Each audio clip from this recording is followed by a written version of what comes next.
साक्षात जिजाऊ मासाहेबांनी जीर्णोद्धार केलेल्या व अनेक क्रांतिकारकांच्या पराक्रमाचं साक्षीदार असलेल्या नवसाला पावणाऱ्या आणि भक्ताचं रक्षण करणाऱ्या पार्वतीनंदन गणेश मंदिराला भेट देण्यासाठी आज आपण आलो. खिंडीतला गणेश पावला असा निरोप टिळकांना मिळाला आणि समस्त पुणेकरांनी सुटकेचा निश्वास सोडला.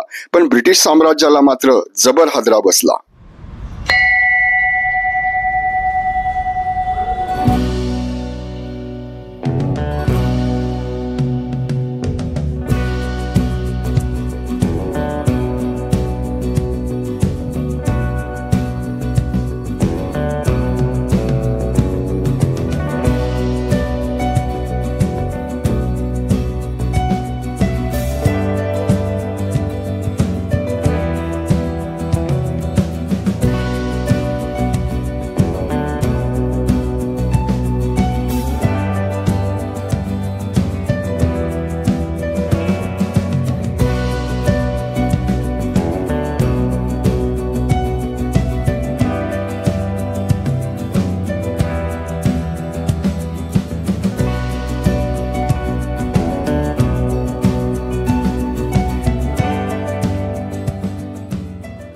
जय शिवराय मंडळी.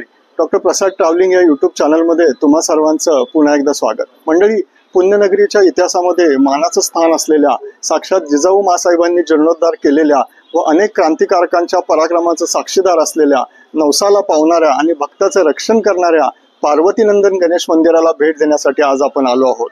नावाजलेल्या 56 विनायक गणपती मंदिरांमध्ये या मंदिराचा समावेश होतो. आज या बाप्पाचं दर्शन घेऊया. तुम्हाला जर हा व्हिडिओ आवडला नक्की लाईक करा, चॅनलला सबस्क्राईब करा आणि आपल्या मित्रांनाही शेअर करा. चला तर घेऊया दर्शन पार्वतीनंदन गणेशाचं.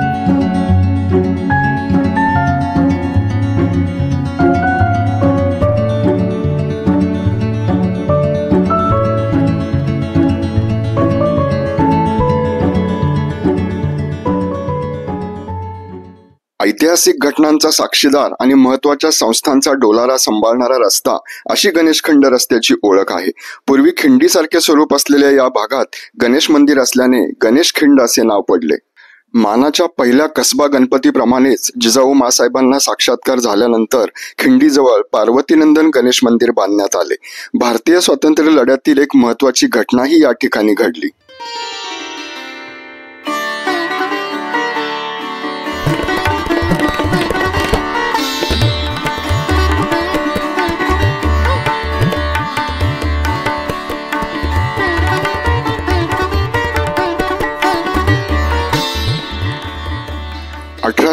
मध्ये पुण्यात प्लेगची साथ पसरली. शहराचा प्लेग आयुक्त म्हणून ब्रिटिश अधिकारी रँड याची नियुक्ती झाली. प्लेगवर नियंत्रण ठेवण्याचे रँडचे प्रयत्न अत्याचारी आणि क्रूर होते. त्याच्या दडपशाही विरुद्ध काही तरुण पेटून उठले होते आणि अशातच चाफेकर बंधूंनी रँडच्या हत्येची योजना या गणेश मंदिरामध्ये आखली. आज जिथे विद्यापीठाची मुख्य इमारत आहे तिथे व्हिक्टोरिया राणीच्या कौतुक सोहळ्यासाठी रँड येणार ही माहिती मिळाली. रँडची बग्गी गणेशखिंडीत आली. ठरल्याप्रमाणे गोंद्या आला रे अशी हकारी पिटण्यात आली आणि चाफेकर बंधूंनी बग्गीवर हल्ला करून रँडचा वध केला. या घटनेतील परवलीचे शब्द होते, खिंडीतला गणेश पावला. हा निरोप टिळकांच्या कानावर गेला आणि मोहीम फत्ते झाल्याचे टिळक समजून गेले.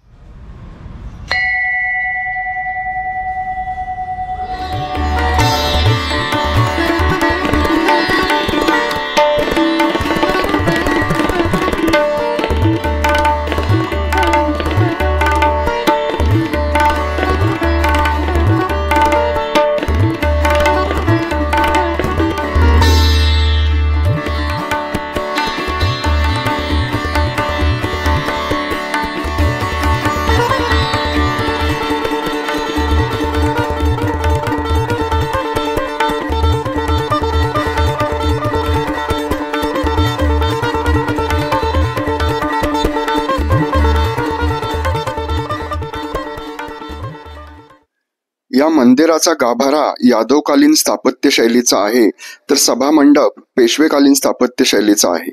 लाकडी कलाकुसर हे पेशवेकालीन शैलीचे खास वैशिष्ट्य. अलीकडच्या काळात मंदिराचा काळजीपूर्वक जीर्णोद्धार करण्यात आला आहे.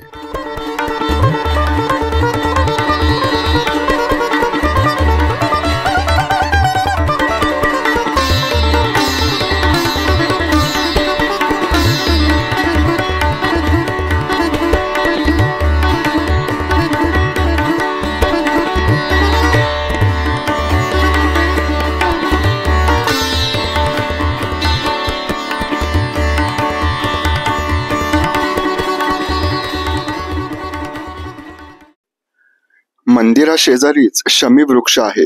यावरून गणेशाला शमेश्वर असेही म्हटले जाते. गणेश चतुर्थीला अर्पण केल्या जाणाऱ्या 21 पत्रींमध्ये शमीच्या पानाला अग्रस्थान आहे.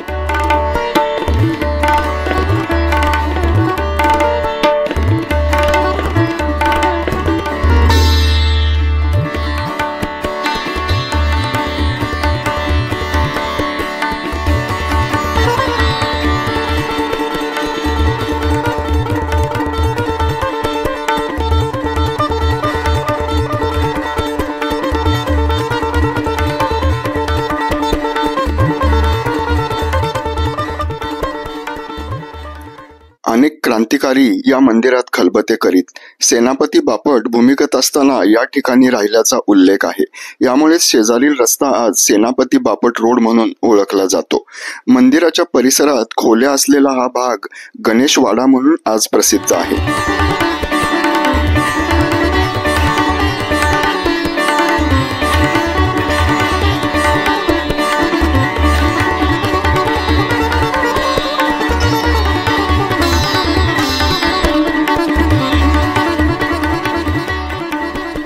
जिजाऊ माँसाहेब पुण्यात असताना दर सोमवारी पाषाणच्या शिवमंदिरात पूजेला जायच्या.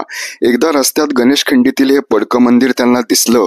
त्याचा जीर्णोद्धार त्यांनी करवला, धर्मशाळा बांधली, विहीर खणली आणि पूजा अर्चा करण्याची व्यवस्था लावून दिली. सन 2013 मध्ये भक्तांच्या साह्याने या मंदिराचा पुनश्च जीर्णोद्धार करण्यात आला असून 2015 मध्ये युनेस्को तर्फे सांस्कृतिक वारशाचे उत्तम जतन आणि संवर्धन करण्यासाठीच्या पुरस्काराने गौरवण्यात आले आहे.